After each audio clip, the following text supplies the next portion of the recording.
তাই আনকি আমাৰ ঘৰত ব্ৰইলাৰ মাংস মাছ চালানী মাছো তাই নাখায়। এইবোৰ পানীয় জাতীয় বস্তু খোৱাটো কথা আমি কেতিয়াও মানে বিশ্বাসেই নকৰোঁ।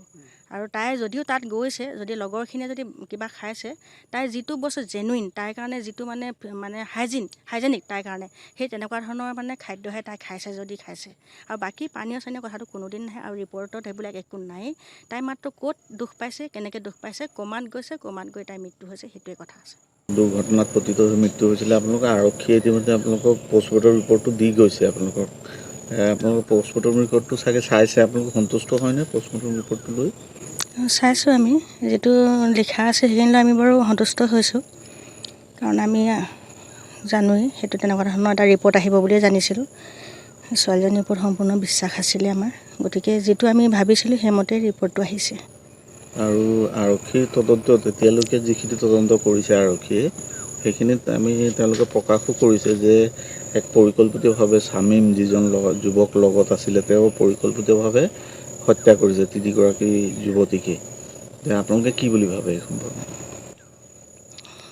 ইতিমধ্যে যিখিনি কথা ওলাইছে সেইখিনি মতে আমি একো আচলতে গমেই পোৱা নাই। আজি বাতৰিটো পাইছোঁ, আৰু সেইদিনাখনো মই যিটো অৱস্থাত আছিলোঁ সেইটো অৱস্থাত একো গমেই পোৱা নাছিলোঁ কি হৈছে কি নাই। কিন্তু ছোৱালীজনী তেনেকুৱা ধৰণে এটা দুৰ্ঘটনাত পতিত হ'ল, তেনেকুৱা ধৰণৰ ছোৱালী কেতিয়াও নাছিলে। গতিকে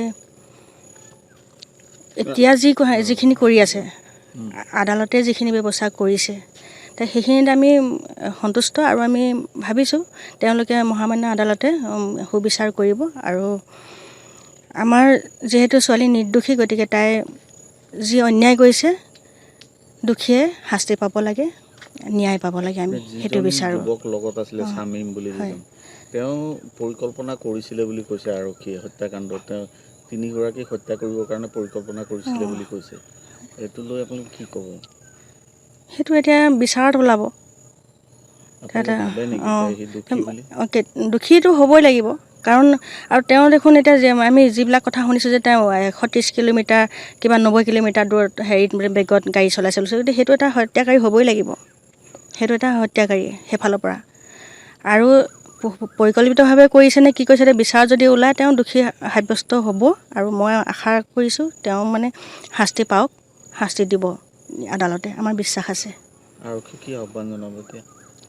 তেওঁলোকে মানে উচিত ব্যৱস্থা লওক। তেওঁলোকে খুব সোনকালে, যিমান পাৰে সিমান সোনকালে দোষীক সাব্যস্ত কৰি দোষীক শাস্তি দিয়ক, আমি সেইটোৱে বিচাৰিছোঁ।